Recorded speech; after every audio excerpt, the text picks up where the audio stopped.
go and work in the vineyard today. I will not. Same then, in the case of the other son. I go, but he did not go.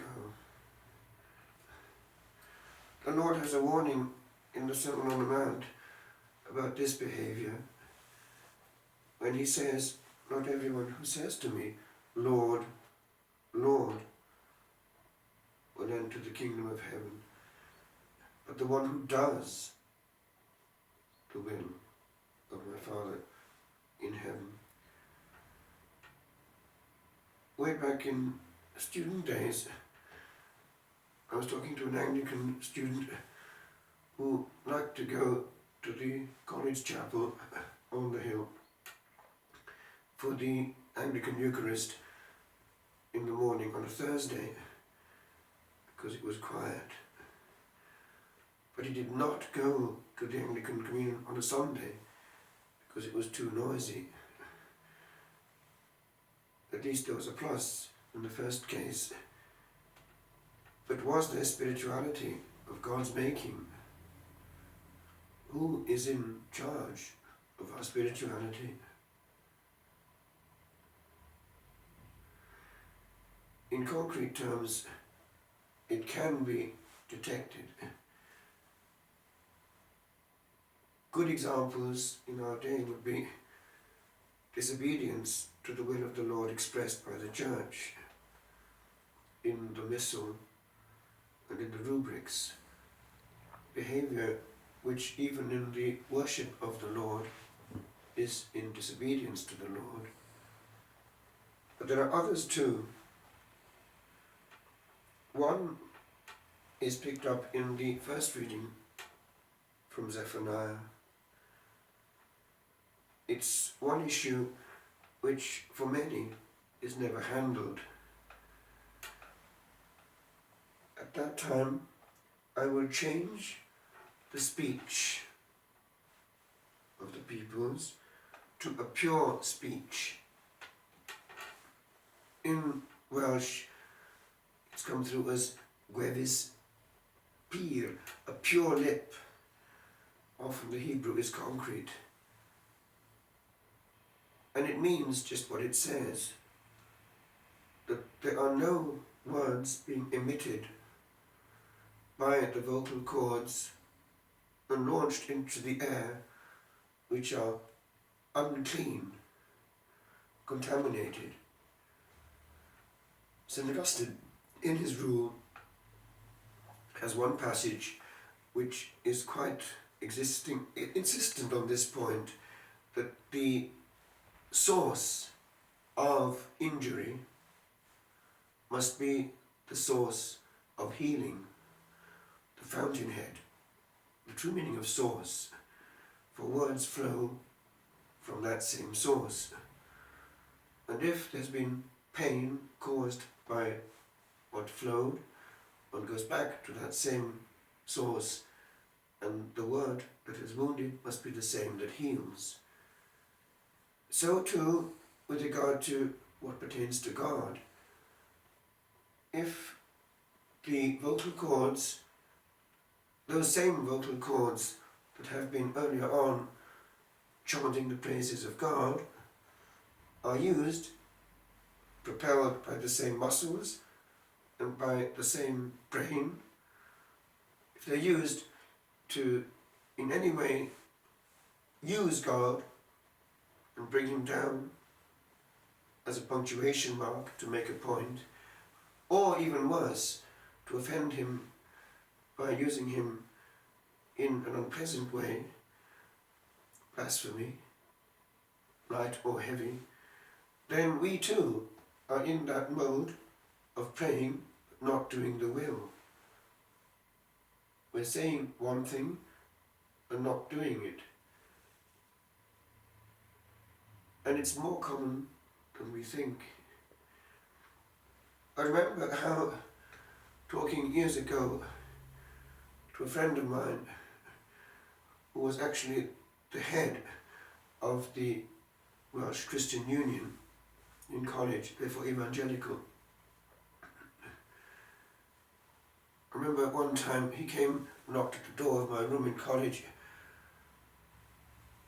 and I had all those years a kind of devotion to the existing Pope, because he was so gentle and kind.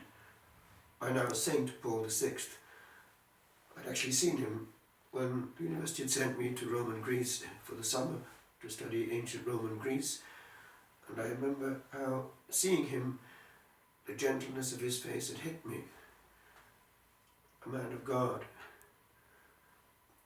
Well, that picture was above my bed, a tiny one, and this knock on the door came, and Speed, as we used to call him, because he talked so slowly, came in, sat down, and with great solemnity said, Bismar, mi Lord i vägen stämmer hand. It's a great thing for me to come into this room. I knew what he meant. Paul VI was there. But he came in nevertheless and had what he had to say. He came to the end of our conversation and he said, because I gave him my testimony, my evangelical days,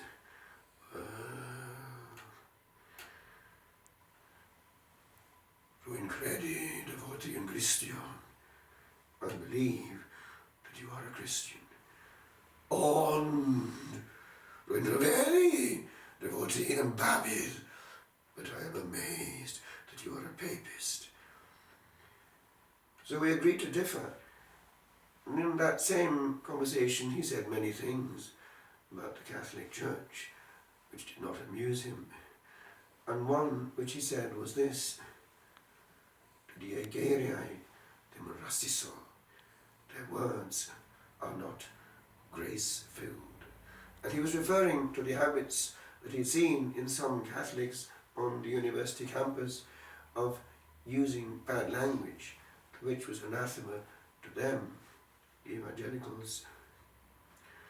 And it got me thinking, why is that so? And I noticed also that in Catholic countries, France and Italy, God was used very lightly. Mon Dieu, Mio Dio. And also in some Catholic circles in England and Wales it was the same. Why take God so lightly? And this to him was horrifying, because they take seriously the Ten Commandments, and that is a direct break of one of them.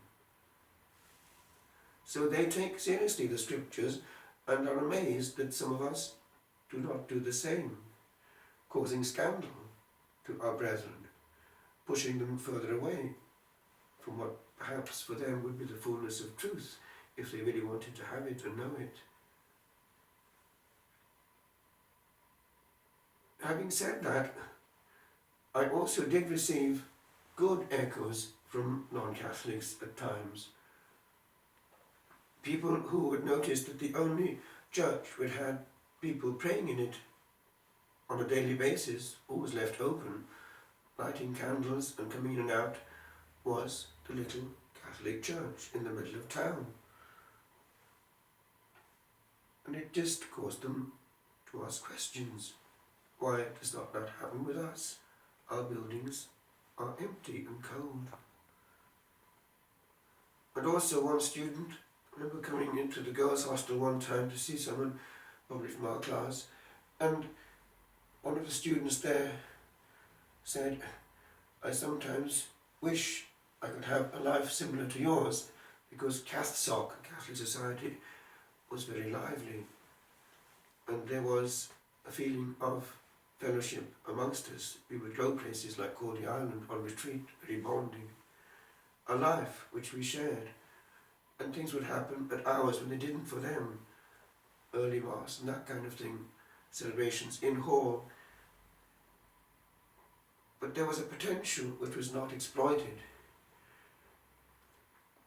There's no point in going into that now, but I do think that if we took our faith seriously, as some of them managed to do with their own, we would not see a bleeding and a leaking of good Catholics to other forms of Christianity, which are further from the centre and not closer. We are guilty. And one of the main points of guilt is this very one, which has never been handled by many a Catholic, and will therefore come back on the copybook 1 minute after death. Unfinished business.